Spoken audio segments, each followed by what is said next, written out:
नमस्कार विद्यार्थी मित्रांनो, बी.एड अभ्यासक्रमाच्या सेंट्रल ॲडमिशन प्रोसेस म्हणजेच केंद्रीय प्रवेश प्रक्रियेच्या संदर्भामध्ये 2026-27चं संभाव्य वेळापत्रक आज अधिकृत वेबसाईटवरती जाहीर करण्यात आलेलं आहे.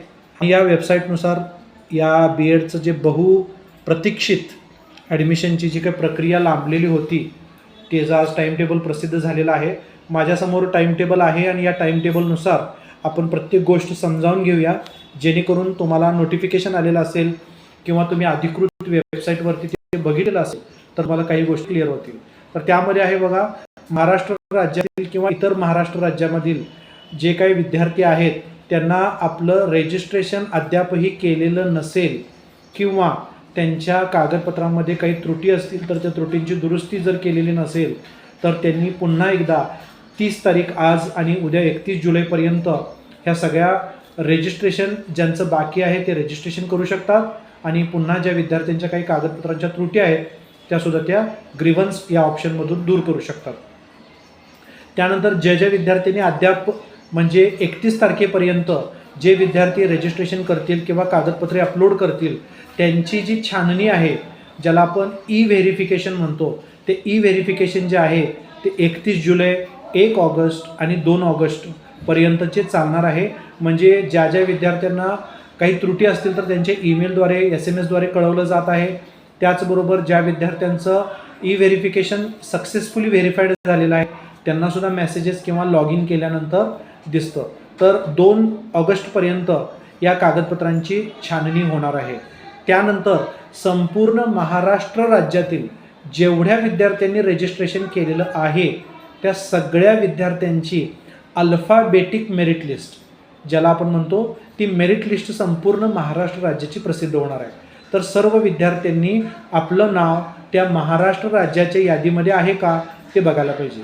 जे विद्यार्थी महाराष्ट्र राज्याच्या बाहेरील आहेत तर त्यांची यादी स्वतंत्र प्रसिद्ध होते, ज्याला OMS म्हणजे अदर दॅन महाराष्ट्र स्टेट अशा विद्यार्थ्यांची एक स्वतंत्र यादी प्रसिद्ध होते.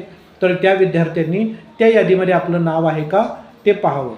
त्यानंतर 4 ऑगस्ट ते 6 ऑगस्टपर्यंत आपल्याला आपल्या पुन्हा एकदा जर मेरिट लिस्टमध्ये जे नाव आलं आपल्याला आहे, आपले मार्क्स दिसत आहेत किंवा आपले पर्सेंटेज वगैरे दिसत आहेत, मेल फिमेल दिसत आहे, विषय दिसत आहे, तर यामध्ये जर काही त्रुटी असेल तर तुमचा फॉर्म तुम्ही अनलॉक करू शकता. आणि जी कागदपत्रे अद्यापही तुमची अपूर्ण आहेत, ज्या ठिकाणी तुम्ही रिसीट जोडलं आहे आणि आता तुमच्याकडे ओरिजिनल कागद आलेला आहे, काही ठिकाणी तुम्ही झेरॉक्स जोडलेलं होतं, आता तुमच्याकडे ओरिजिनल कागद आलेला असेल तर तुम्ही ती सगळी कागदपत्र व्यवस्थित पुन्हा एकदा भरा.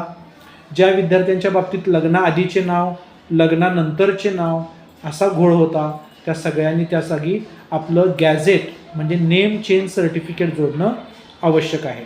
तर हे सगळं तुम्हाला कधी करायचं आहे?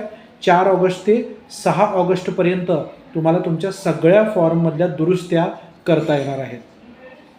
आणि त्यानंतर जी गव्हर्मेंटकडून हे सगळी पुन्हा एकदा तपासणी झाल्यानंतर 10 ऑगस्टला पहिली फेरी म्हणजेच जी काही गुणवत्ता यादी आहे ज्याला आपण म्हणतो मेरिट लिस्ट म्हणतो ती पहिल्या फेरीसाठी म्हणून ही 10 ऑगस्टला प्रसिद्ध होणार आहे.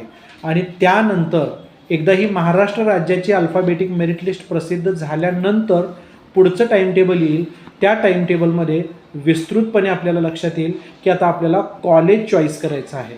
ते 10 ऑगस्ट नंतर आपल्या सगळं संपूर्ण वेळापत्रक जे आहे ते टेंटेटिव्ह असेल, संभाव्य असेल, ते टाईम टेबल प्रसिद्ध होईल.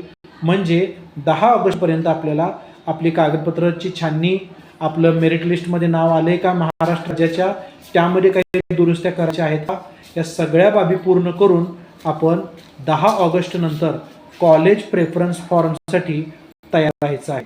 तर सर्वांनी हे वेळापत्रक पुन्हा एकदा बघा आणि त्यानंतर दिलेल्या सूचनेप्रमाणे आपल्या कागदपत्रांमध्ये आवश्यक ते बदल करून घ्या. Thank you very much.